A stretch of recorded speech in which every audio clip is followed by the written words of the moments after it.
भी क्या। और असल में ये बात है, समर्पित जो होता है उसके पास भी कुछ नहीं होती, शरण पे दीन होता है।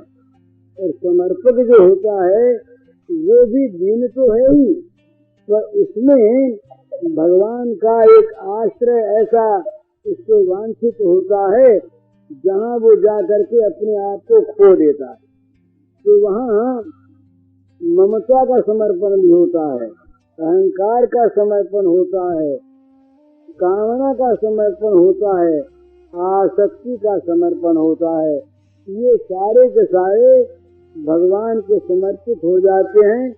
फिर ये सारी चीजें अगर उसमें रहती हैं तो वो भगवान की होकर रहती है। भगवान अपना मन माना व्यवहार करते हैं उसके साथ, वो तो केवल निरंतर और निरंतर बस अपने आप को भगवान के हाथ की तितली पाता है, भगवान के हाथ का यंत्र है। भगवान जिस प्रकार जैसे कठपुतली को वो सूत्रधार नचाता है, कठपुतली कभी ये नहीं कहती कि मैं नाचूंगी या नहीं नाचूंगी, बाएं नाचूंगी या दाएं नाचूंगी, पड़ी रहूंगी या नाचूंगी, कुछ नहीं कहती। जिस प्रकार वो सूत्रधार पुतली को नचाता है, बैठाता है, सुलाता है, गिराता है, उछालता है, इसी प्रकार से वो स्वाभाविक उस सूत्र के आधार पर करती रहती है।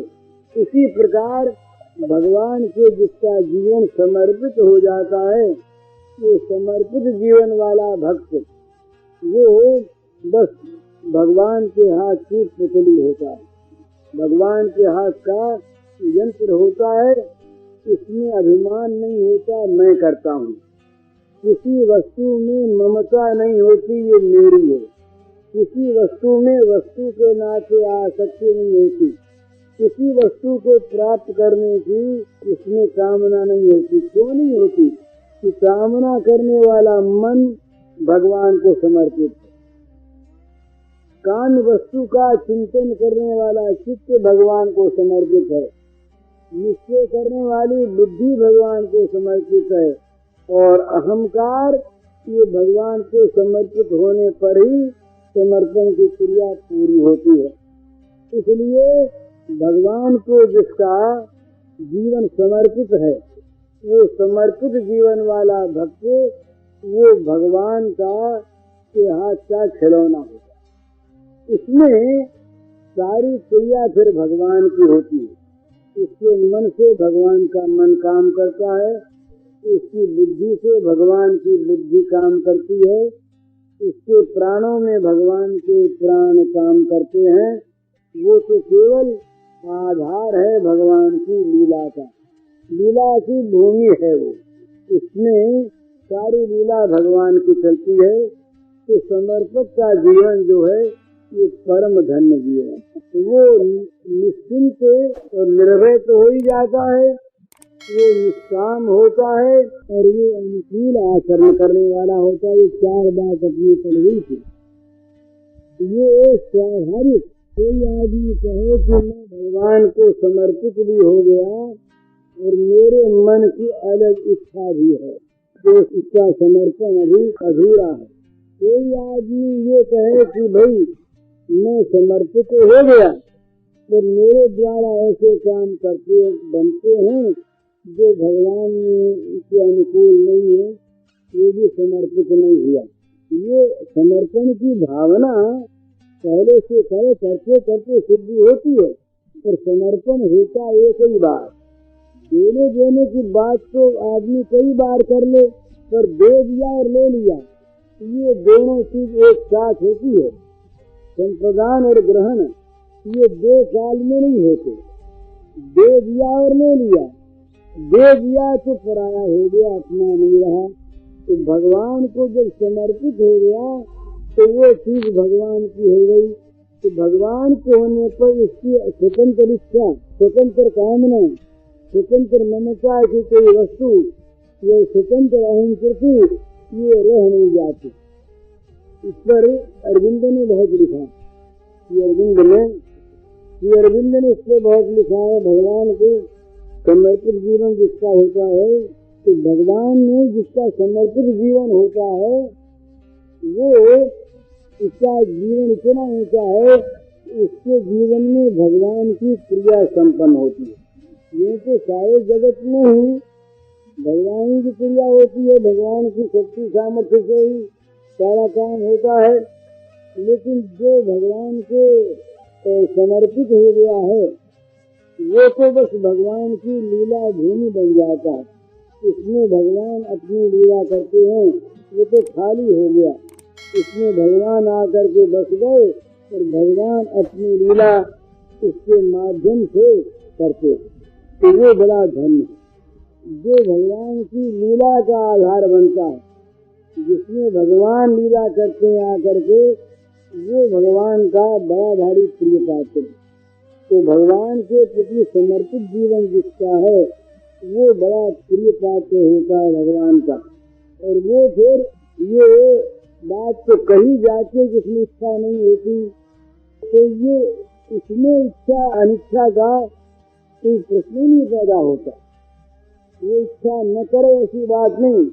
इच्छा जो मन में होती है वो मन भगवान को समर्पित हो गया। इस प्रकार का जो समर्पित जीवन है वो सर्वथा धन्य जीवन है। इसमें फिर भगवान में भेद नहीं रहता। ये तो सदीय है, तस्मिन् सज्जने भेदा भावा।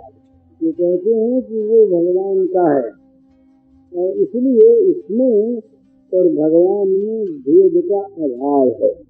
इसकी प्रत्येक क्रिया भगवान की क्रिया, इसका प्रत्येक चरित्र भगवान का चरित्र, इसकी प्रत्येक वाणी भगवान की वाणी, इसका प्रत्येक विचार भगवान का विचार।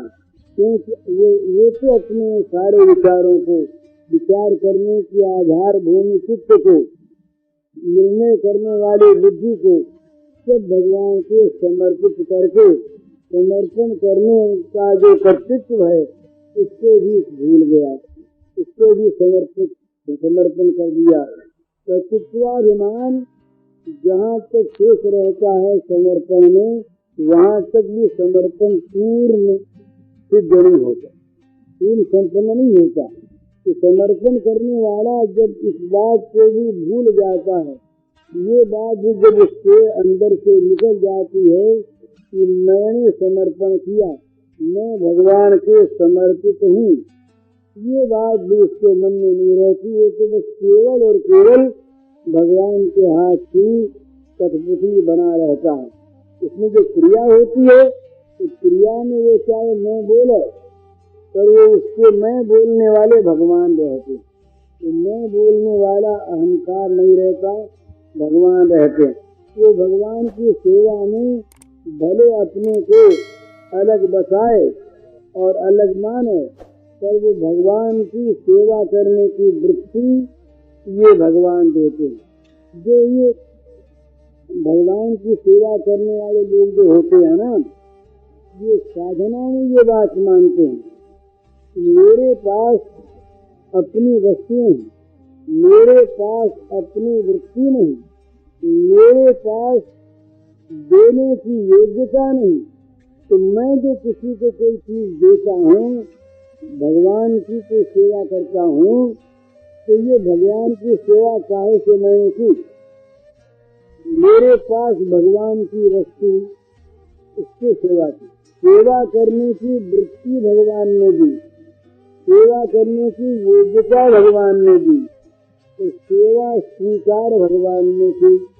मैं तो केवल भगवान ने मुझे अपने सेवक के रूप में निमित्त बनाया।